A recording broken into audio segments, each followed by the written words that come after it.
আসসালামু আলাইকুম ওয়া রাহমাতুল্লাহি তাআলা ওয়া বারাকাতুহু। সম্মানিত শ্রোতামণ্ডলী, আপনারা একটি মাসআলা সম্পর্কে অবগত আছেন। যখনই জিলহজ মাসের চাঁদ ওঠে তখন চুল, নখ, নাভির নিচের পশম ইত্যাদি না কাটা হলো মুস্তাহাব। তার কারণ রাসূল পাক সাল্লাল্লাহু আলাইহি ওয়াসাল্লাম অসংখ্য হাদিস শরীফের মধ্যে এ প্রসঙ্গে নিষেধ করেছেন।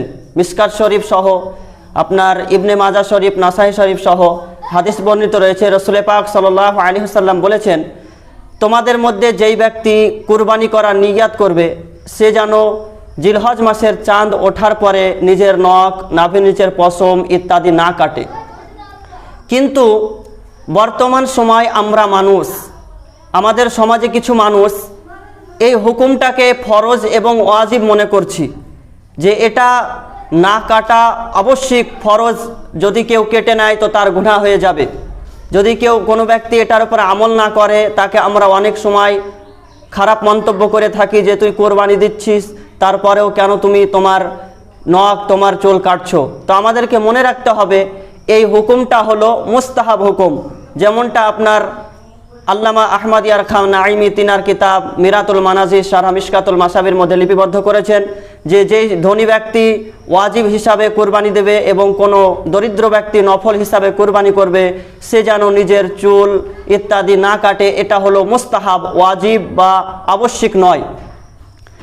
এবারে এখানেও আমাদেরকে একটি মাসআলা মনে রাখতে হবে যে এটা কার জন্য মুস্তাহাব। যেই ব্যক্তি কুরবানি করবে সেই ব্যক্তির জন্য তো মুস্তাহাব, কিন্তু সেই ব্যক্তির জন্য একটি কথাকে স্মরণে রাখতে হবে কখন এর জন্য মুস্তাহাব হবে। যখন আমাদের নাভির নিচের পশম কাটার সময়সীমা অতিক্রম না করবে তখন কিন্তু এই হুকুমটা মুস্তাহাব হবে। তার কারণ যদি কোনো ব্যক্তি এই মুস্তাহাব কর্মের উপরে আমল করতে গিয়ে নাভির নিচের পশম কাটার সময়সীমাকে অতিক্রম করে দেয় তাহলে সেই ব্যক্তি কিন্তু নাজাইজ ও মাকরুহ তাহরিমিতে জড়িত হওয়ার কারণে সেই ব্যক্তি গুনাহগার হয়ে যাবে। তখন আমাদেরকে মনে রাখতে হবে যে যেই ব্যক্তি এই মুস্তাহাব কর্মের উপরে আমল করবে সেই ব্যক্তিকে মাথায় রাখতে হবে যে এই মুস্তাহাব কর্মের উপরে আমল করতে গিয়ে আমাদের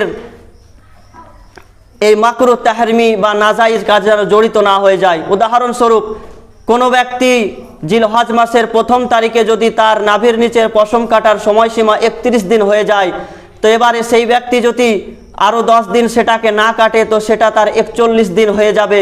তো এটা অতিক্রম করা হলো নাজাইজ ও মাকরুহ তাহরিমি, আর এটাতে জড়িত হওয়ার কারণে সেই ব্যক্তি গুনাহগার হয়ে যাবে।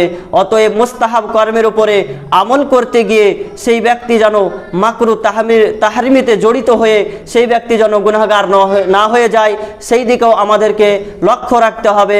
আমাদের মুস্তাহাব কর্মের উপরে আমল করতে গিয়ে যেন আমরা গুনাহতে জড়িত না হয়ে যাই, সেই দিকে লক্ষ্য রেখে আমাদের সকলকে এই মুস্তাহাব কর্মকে মুস্তাহাবের পর্যাতেই রাখতে হবে। যিনারা এটাকে ফরজ বা ওয়াজিব ভাবছেন তিনাদের ধারণাটা ভুল।